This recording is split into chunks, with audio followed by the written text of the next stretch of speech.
نحمده ونستعينه ونستغفره ونعوذ بالله من شرور أنفسنا ومن سيئات أعمالنا من يهده الله فلا مضل له ومن يضلل فلا هادي له وأشهد أن لا إله إلا الله وحده لا شريك له وأشهد أن محمدا عبده ورسوله أما بعد فإن خير الحديث كتاب الله وخير الهدي هدي محمد صلى الله عليه وآله وسلم وشر الأمور محدثاتها وكل محدثة بدعة وكل بدعة ضلالة وكل ضلالة في النار. اللهم صل وسلم على نبينا محمد وبارك وسلم وصل عليه. يا أيها النبي قل لأزواجك وبناتك ونساء المؤمنين يدنين عليهن من جلابيبهن. تمام قسم کی حمد و ثنا اللہ وحدہ لا شریک لہ کے لیے.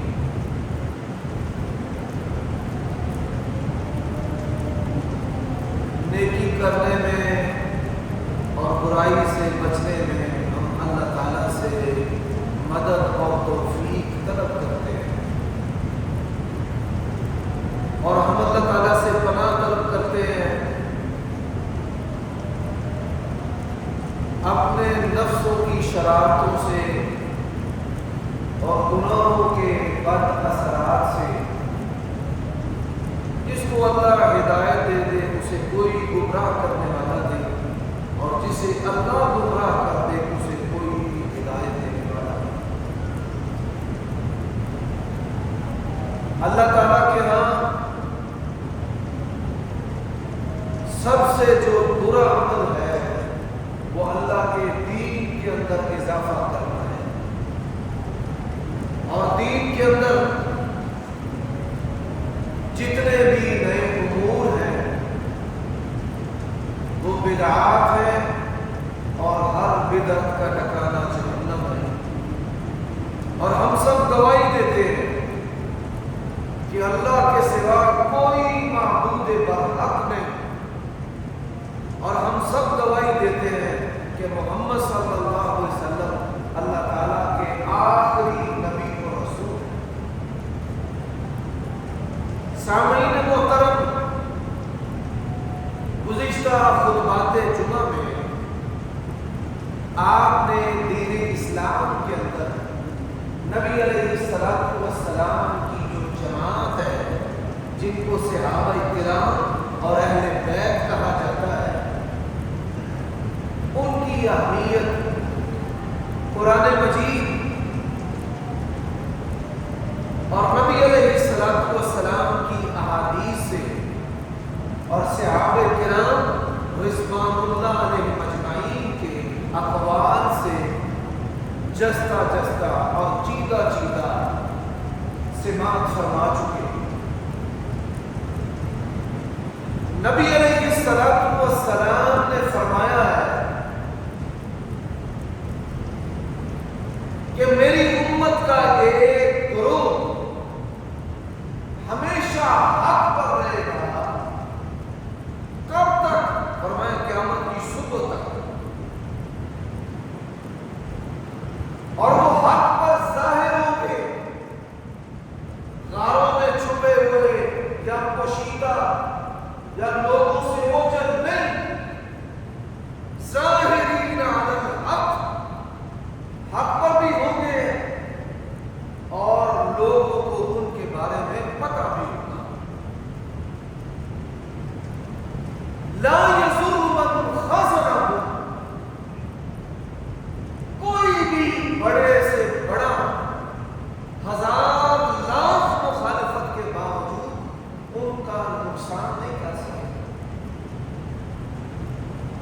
اب اس حدیث کو سمجھنے سے پہلے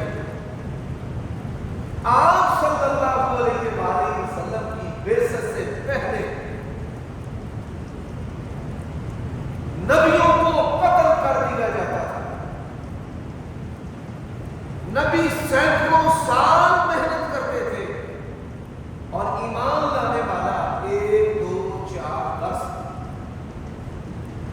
حضرت نوح علیہ السلام نے تقریباً 1000 سال تبلیغ کی اور جس کے نتیجے میں 40 کے قریب اور بعض روایات کے اندر ہے 80 کے قریب 1000 سال کی محنت جو ہے وہ 80 کے قریب لوگ جو ہیں وہ مسلمان. انبیاء چلے جاتے دنیا سے, فوت ہو جاتے, قتل ہو جاتے. جو دین ہے, جو ان کی دعوت ہے, وہ بظاہر دنیا سے مٹ جاتا, کوئی نام لینے والا باقی نہ رہتا. اور اگر کوئی ماننے والا باقی رہتا لوگوں سے چھپا ہوا کہ وہ اپنا ایمان بچا رہا ہے, وہ اپنی جان بچا رہا ہے. جس طرح کہ اللہ تعالیٰ نے اصحاب کہف کا واقعہ بیان کیا, انہم فتیۃ آمنوا بربہم وزدناہم ہدی, کہ ایمان والے تھے لیکن ظاہر نہیں تھے, چھپے ہوئے خوشی. تو یہ امت مسلمہ اس کا شرف ہے. نبی علیہ السلام کے کمالات میں سے ایک بڑا کمال ہے کہ آپ دنیا سے چلے گئے, آپ کا لایا ہوا دین قیامت کی صبح تک رہے. آپ دنیا سے چلے گئے, آپ کی جماعت قیامت کی صبح تک رہے. آپ دنیا سے چلے گئے, آپ کے ماننے والے چھپے نہیں ہیں, دنیا میں ظاہر ہے. اور آپ دنیا سے چلے گئے, کافروں نے, یہود و نصارہ نے, منافقین نے, خوارج نے, بڑے بڑے فتنے اس امت کے اوپر آئے, لیکن نبی علیہ السلام کی جماعت کا وہ نقصان نہیں کر سکتے. دوسری بات, نبی علیہ السلام کے جو صحابہ ہیں انہوں نے جس طرح قرآن محفوظ کیا ہے اسی طرح آپ کی سنت و حدیث کو محفوظ کیا. جس طرح قرآن امت تک پہنچایا اسی طرح نبی علیہ السلام کی حدیث بھی امت تک پہنچائی. اب بڑے سارے گروہ پیدا ہوتے ہیں, سب کہتے ہیں ہم قرآن اور حدیث کو مانتے ہیں. اب جو آدمی آٹا بیچنے والا ہے, دودھ بیچنے والا ہے, پانی بیچنے والا ہے, کوئی بھی چیز اور نعمت بیچنے والا ہے, اس نے تو یہی کہنا ہے کہ میرا جو سودا ہے یہ اصلی ہے, بھرا ہے, خالص ہے. اور اس کا نام بھی بدل نہیں سکتا. تو بھائی آٹا بیچنا ہے تو اس کا نام چینی رکھ لے, گڑ شکر رکھ لے, نام بھی وہی. آج مسلمانوں کے گروہ ہیں, نام سب اسلام کا لیتے ہیں اور نام لے نہیں سکتے. وَمَن يَبْتَغِي غَيْرَ الْإِسْلَامِ دِينًا فَلَن يُقْبَلَ مِنْهُ. اللہ نے فرمایا جو دین اسلام کے علاوہ کوئی دین اختیار کرے گا اس سے قبول نہیں کیا جائے گا. نام قرآن کا لیتے ہیں. اللہ تعالیٰ نے اس کتاب کی ہیبت, جلالت, عظمت, بلندی, شرف رکھا ہی ایسے ہے کہ دنیا میں اس کتاب کے علاوہ کوئی کتاب بھی زندہ نہیں, نہ محفوظ ہے, نہ زندہ ہے, نہ سینوں میں. اب قرآن کا نام لیتے ہیں, نبی علیہ السلام کی حدیث اور سنت کا نام بھی لیتے ہیں, لیکن حدیث اور سنت کا نام لے کر نظریات اور افکار ہیں وہ اپنے اپنے ہیں۔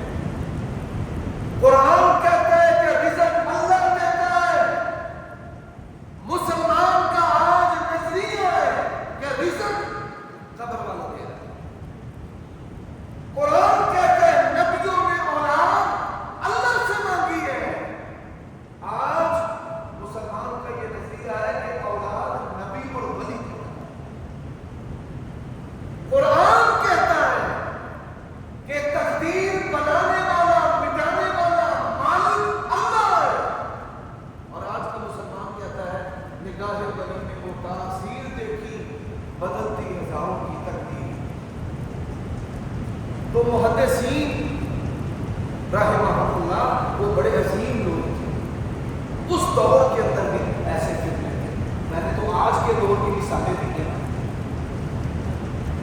نام نبوت کا لیتا ہے، نام نبی کا لیتا ہے، کلمہ محمد رسول اللہ کا پڑھتا ہے، اور چپکے سے کہتا ہے کہ مرزا غلام احمد قادیانی کی نبی رسول ہے۔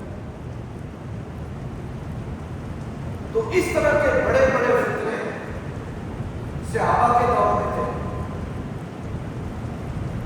مسلمہ کذاب نے نبی علیہ السلام کی زندگی کے اندر ہی نبوت کا دعویٰ کیا۔ پھر آپ صلی اللہ علیہ وسلم نے فرمایا کہ جب اللہ کے نبی دنیا سے چلے جائیں گے تو میری امت کے بعد ایسے ایسے فتنے آئیں گے، اور اللہ کے نبی علیہ السلام نے فرمایا ایک کے بعد ایک فتنہ ایسا کہ جیسے تسبیح ٹوٹے اور دانے گرتے ہیں، فرمایا اس طرح میری امت کے اوپر فتنے ہیں۔ اب محدثین نے کیا کیا؟ محدثین نے نبی صلی اللہ علیہ وسلم کے عقیدے، آپ کا منہج، آپ کی خوشیاں، آپ کی غمیاں، آپ کی عیدیں، ساری چیزوں کو کتابوں کی صورت کے اندر جمع کرنا۔ آج ایمان کے نام پر مسلمان ایسی ایسی گمراہی کا شکار ہے کہ بقول شاعر یہ مسلمان ہے جن کو دیکھ کے شرمائے یہ ہو۔ امام بخاری رحمۃ اللہ علیہ نے کتاب الایمان لکھی، کتاب التوحید لکھی۔ حافظ ابن حجر، یہ دو بچے ہیں شور مچا رہے ہیں، یہ نیلی شرٹ پہن کر، او بھائی خطبہ جمعہ ہو رہا ہے، آپ کیا کر رہے ہیں؟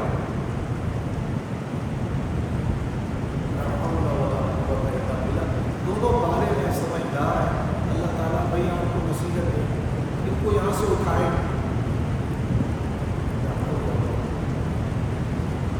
تو محدثین نے عقیدے کی کتابیں لکھی۔ مثال مسلمانوں کے اندر ایک عقیدہ پیدا ہوا، اللہ ہر جگہ ہے اور بندہ بھی ایک جگہ ہے۔ اب دونوں چیزوں کو ملایا کہ اللہ تعالیٰ کبھی کبھی بندے کے اندر آ جاتا ہے، اور انہوں نے دلیل کیا لی کہ موسیٰ کے لیے اللہ درخت میں آ گیا تو اللہ جو ہے وہ ولی کے اندر بھی آ جاتا ہے، ولی کی شان تو درخت سے زیادہ ہے۔ اب محدثین نے یہاں پر کتابیں لکھی، کتاب العرش، الرحمن علی العرش استوى، اور دنیا والوں اللہ کے نبی کا عقیدہ، نبی کی جماعت کا عقیدہ، اللہ عرش پر مستوی ہے، اللہ آسمانوں پر ہے، اللہ مخلوق سے جدا ہے، ہر جگہ اللہ کے ہونے کا عقیدہ، یہ نبی علیہ السلام اور صحابہ کا نہیں۔ اب کچھ ایسے لوگ پیدا ہوئے جنہوں نے کہا کہ ہر چیز فنا ہو جائے گی تو جنت اور جہنم بھی فنا ہو جائے، لہذا جزا اور سزا اور مر کر دوبارہ زندہ ہونا یہ ایک کہانی ہے۔ محدثین اللہ تعالیٰ ان کی قبروں پر کروڑوں رحمتیں کرے. انہوں نے پھر کتابیں لکھی. اللہ کے نبی کا عقیدہ، صحابہ کا عقیدہ، الجنت والنار لا تنفیان ابدا. ہر چیز فنا ہوگی لیکن جنت اور جہنم فنا نہیں. جزا و سزا جنت اور جہنم کے ساتھ. اب یہ میں نے دو بڑی مثالیں دی. اب ایسے ہی قرآن مجید یہ اللہ تعالیٰ کی کتاب ہے. اب حاکم وقت وہ کیا چاہتا ہے؟ ہمارے پاکستان کے اندر ہمارے حکمران، ہماری اسٹیبلشمنٹ طاقت حاصل کرنے کے لیے آئین کے اندر ترمیم پہ ترمیم کرتے چلے جا رہے ہیں. ہم جس کو چاہیں پکڑے، پوچھے اٹھائیں، کوئی ہمیں پوچھنے والا نہ ہو. یہ حکمرانوں کا مزاج شروع سے. اب یہ میں تیسری مثال دینے لگا ہوں. ان کا یہ نظریہ تھا کہ قرآن مجید اس کے اندر حاکم وقت تبدیلی کر سکتا ہے. یہ قانون کی کتاب ہے اور بادشاہ جو حاکم ہے وہ اس کے اندر تبدیلی کر سکتا ہے. بڑا فتنہ کھڑا ہو گیا. امام احمد رحمت اللہ علیہ اور ان کے رفقا محدثین کھڑے ہوئے، مارے کھائی، جانوں کے نذرانے پیش کیے کہ قرآن اللہ کا کلام ہے، اللہ کا امر ہے. قرآن مجید جو ہے اس کے اندر حاکم وقت رد و بدل نہیں کر سکتا. ہمارے یہاں کہا جاتا ہے کہ جو بادشاہ کی زبان سے نکلے وہی قانون و دستور ہے. انہوں نے کہا نہیں، حاکم کی زبان قانون و دستور نہیں ہے، اللہ کی کتاب قانون و دستور. اور یہ جو فتنے ہوتے ہیں چھوٹے فتنے نہیں. امام احمد کئی لاکھ احادیث کے حافظ تھے، اقوال صحابہ کے حافظ تھے، قرآن کی آیات کے حافظ تھے، دلائل بڑے بڑے تھے. اور کئی دفعہ ایسے ہوتا ہے دلائل سے لوگوں کو بات سمجھ نہیں آتی. علماء نے بڑے دلائل دیے، بڑے مؤثر، لیکن نتیجہ خیز کوئی بات نہیں تھی. درباروں کے اندر مراسی ہوتے ہیں، ہنسانے والے، یہ جوکتے مارنے والے، جو بات سے کرتے ہیں. وہ ایک مراسی تھا، اس نے بادشاہ سے کہا میں تمہیں آگے گل نہ دسا. میں کہا جی سو ایک قرآن مجید فوت ہو گئے. بادشاہ نے آخر قرآن فوت کی نہیں ہو سکتا. انہوں نے کہا جب قرآن فوت نہیں نہ ہو سکتا، یہ پھر اللہ کا کلام ہے، پھر یہ تبدیلی بھی حضرات. چوتھی مثال دیتا ہوں. لوگوں نے کہا نبی کی جماعت کے اندر ہم نہیں اختیار رکھتے کہ کسی کو افضل کہیں. ہمارے پاس یہ فیصلہ نہیں ہے کہ ابو بکر افضل ہے، عمر افضل ہے، عثمان افضل ہے، علی افضل ہے. ایک یہ نظریہ تھا. اللہ تعالیٰ محدثین پر کروڑوں رحمتیں نازل کریں. قرآن مجید کے بعد سب سے صحیح ترین کتاب صحیح بخاری ہے. امام بخاری، امام مسلم، امام ابو داؤد، امام نسائی، امام ترمذی، امام ابن ماجہ، ابن حبان، ابن خزیمہ، سارے دیوار کی طرف کھڑے ہو گئے. انہوں نے کہا رسول اللہ کے بعد سب سے افضل ابو بکر ہے، پھر عمر ہے، پھر عثمان ہے، پھر علی. بات باتیں ہیں، اس پر کتابیں لکھی ہیں، اس پر چیپٹر قائم کیے ہیں کہ نبی علیہ السلام کی جماعت کا جو جماعت حق والی ہے، حق پر ظاہر ہے، جو جماعت قیامت تک رہے گی، ان کا عقیدہ ہے کہ رسول اللہ کے بعد سب سے افضل ابو بکر ہے، پھر عمر ہے، پھر عثمان ہے، پھر علی ہے. اچھا ایک گروہ تھا، انہوں نے کہا کہ نبی علیہ السلام کے بعد علی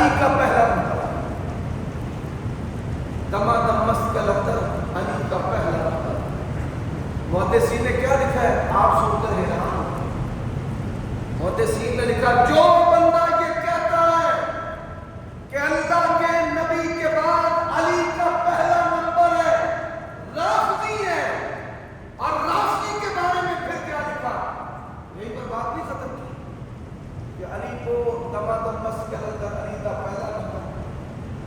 محدثین نے کہا جو بندہ یہ عقیدہ رکھتا ہے کہ علی کا پہلا نمبر ہے، جو بندہ یہ عقیدہ رکھتا ہے وہ رافضی ہے، اور رافضی کافر ہے، کافر ہے. یہ محدثین ہیں. حضرات اب آئیے، جس طرح میں نے گزشتہ خطبہ جمعہ کے اندر صحابہ کے اقوال پیش کیے، آج دو صحابہ کرام کا میں فہم آپ کے سامنے پیش کرنا چاہتا ہوں. پہلے حضرت عبداللہ ابن عمر رضی اللہ تعالیٰ عنہ کہتے ہیں کہ نبی علیہ السلام کے بعد جس ترتیب سے خلافت ملی ہے، اسی طرح اللہ کے نبی کے بعد ہم ان کے درجے اور ان کی فضیلت سمجھتے ہیں. حضرت علی رضی اللہ تعالیٰ ان کے بیٹے ہیں محمد بن علی، جن کو محمد بن حنفیہ کہا جاتا ہے. یہ محمد بن حنفیہ جو ہے یہ حضرت علی رضی اللہ تعالیٰ عنہ کے صلبی خونی آپ کے جنے ہوئے بیٹے. محمد بن علی ان سے پوچھا گیا، اچھا آپ بتائیں کہ نبی علیہ السلام کے بعد کس کا درجہ ہے؟ اچھا ان سے کیوں پوچھا گیا؟ اپنے والد سے بڑی محبت کرتے تھے، اپنے والد سے محبت معشوق کی طرح محبت کرتے تھے. سوال کرنے والے نے سمجھا کہ اپنے ابا کا نام لیں. محمد بن علی رحمہ اللہ رحمۃ واسعہ وہ کہتے ہیں کہ نبی علیہ السلام کے بعد سب سے افضل ابو بکر ہے، پھر عمر، پھر عثمان. حضرات یہ تو تھا منہج نبی علیہ السلام کی جماعت کا عقیدہ، محدثین کا عقیدہ، حدیث کی کتابوں کے اندر جو قائم چیپٹر اور ابواب ہیں. اب آئیے آج کے خطبہ جمعہ کے اندر ہم جس ہستی اور شخصیت کا ذکر کرنا چاہتے ہیں ان کا نام ہے عمر بن خطاب رضی اللہ تعالی. حضرت عمر بن خطاب رضی اللہ تعالی عنہ عشرہ مبشرہ کے اندر شامل ہیں. عشرہ مبشرہ کون؟ سعد رضی اللہ تعالی عنہ بیان کرتے ہیں 10 بندوں کو اللہ کے نبی نے دنیا کے اندر جنت کی بشارت دی ہے. اب جنت کی بشارت اس بات کی دلیل ہے کہ نعوذ باللہ یہ مرتد نہیں، یہ کافر نہیں، یہ منافق نہیں. جنت کا تعلق مستقبل کے ساتھ ہے، جنت کا تعلق مرنے کے بعد کی زندگی کے ساتھ ہے، جنت کا تعلق جزا و سزا کے ساتھ ہے. اور اللہ کے نبی علیہ السلام نے ان کو جنت کی بشارت دی ہے.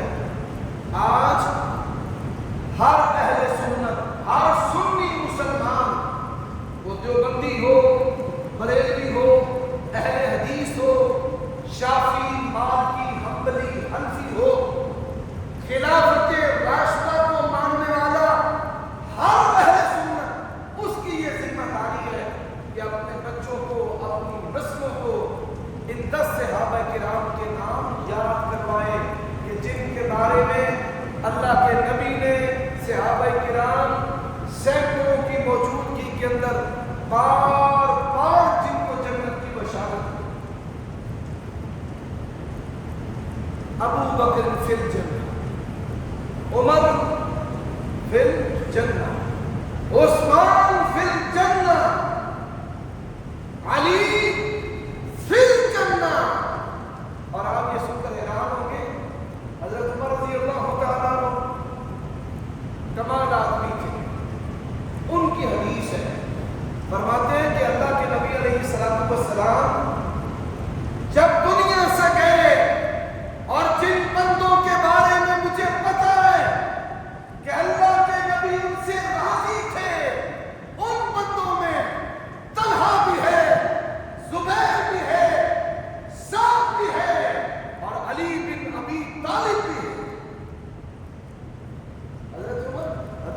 نشانیاں کہ بھائی نبی علیہ السلام دنیا سے گئے تو علی سے راضی تھے. اب حضرت علی سنیں، حدیث کے اندر آتا ہے، اس حدیث کو بیان کون کرتے ہیں؟ حضرت عبداللہ ابن عباس. عبداللہ ابن عباس کون ہے؟ اللہ کے نبی کے چچا کے بیٹے اور علی کے بھی چچا کے بیٹے. فرماتے ہیں عمر بن خطاب رضی اللہ تعالیٰ عنہ ان کی میت پڑی، جسم سے روح نکل چکی، میت کی صورت میں حضرت عمر کا جسد خاکی پڑا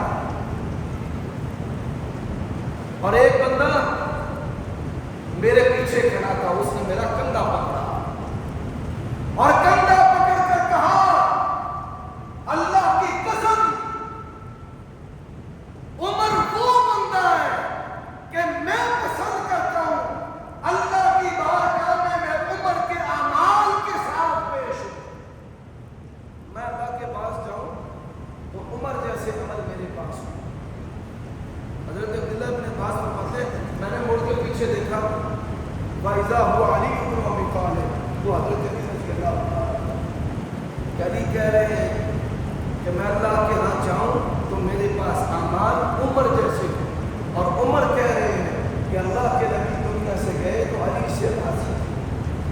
یہ ہوائی کسی دشمن نے اڑائی. حضرات میں اہل تشیع دوستوں کو ایک فکر پیش کرنا چاہتا ہوں. دنیا کے اندر کسی کو ماننا اور تسلیم کرنا بھی مذہب ہے. یہودی حضرت موسیٰ کو مانتے ہیں، حضرت عزیر کو مانتے ہیں، حضرت عیسیٰ کو نہیں مانتے، ہمارے نبی اور آخری نبی رسول کو نہیں مانتے. دنیا میں ماننا بھی مذہب ہے. ہم مسلمان موسیٰ علیہ السلام کو بھی مانتے ہیں، عیسیٰ کو بھی مانتے ہیں اور محمد رسول اللہ کو بھی مانتے ہیں. کوئی بتوں کو مانتا ہے، کوئی نہیں مانتا، کوئی گرو نانک کو مانتا ہے، کوئی نہیں مانتا. لیکن گالیاں دینا اور گالیاں دینے کے عمل کو دین اور ایمان کہنا اللہ کی قسم ہے یہ دین نہیں ہو سکتا. اللہ تعالیٰ نے اس کو آسمان سے نازل کیا. میں اس کی مثال دیتا ہوں. ایک صحابی تھے، انہوں نے شیطان کو گالی دی. کس کو گالی دی؟ آپ کو پتا یہ بھی شریعت کا مسئلہ ہے کہ آپ شیطان کو گالی بھی نہیں دے سکتے. محدثین نے لکھا ہے کہ وہ دشمنی میں پیچھے پڑ جائے. شیطان کے لیے بھی وہی لفظ بولے جو اللہ تعالیٰ اور اس کے رسول نے بولے. اعوذ باللہ من الشیطان الرجیم الخبیث اللعین. ایمی کولو پاپا کے نہیں. یہ دین ہے. دین کے اندر دشمن کو بھی گالیاں دینے کی اجازت ہے، شیطان کو بھی گالیاں دینے کی اجازت ہے. اور آج تبرہ جو ہے یہ دین ہے. اور تبرہ کیا ہے؟ وہ کہتے ہیں نہیں تب تک آپ جنت میں نہیں جا سکتے جب تک آپ ابو بکر عمر عثمان کو کافر نہ کریں. گالیاں نہ دیں. اور گالیاں دینے کے طریقے بڑے بڑے انوکھے اور اشاروں کناروں کے ساتھ صحابہ کرام رضوان اللہ علیہم اجمعین پر تبرہ کیا. لوگ سمجھتے ہیں بات ہو ہے، لیکن بات کرنے والا اس کا مقصد صحابہ کرام کو گالیاں دی. اور گالیاں جو ہیں وہ کس بنیاد پر دی جا رہی ہیں؟ فیبریکیٹڈ، مصنوعی، بناوٹی دین کی بنیاد پر. نہ قرآن، نہ سنت، نہ سیرت، نہ صحابہ، نہ اہل بیت، اور نہ ہی وہ ہستیاں کہ جن کا نام لیتے ہیں. حضرت علی اتنی باکمال شخصیت تھے. خوارج حضرت علی کو کافر کہتے تھے، لیکن حضرت علی نے کبھی کسی مسلمان کو کافر نہیں کہا. بھائی ہم نے تو تکفیر، کسی کو کافر کہنے کا مسئلہ جو ہے وہ حضرت علی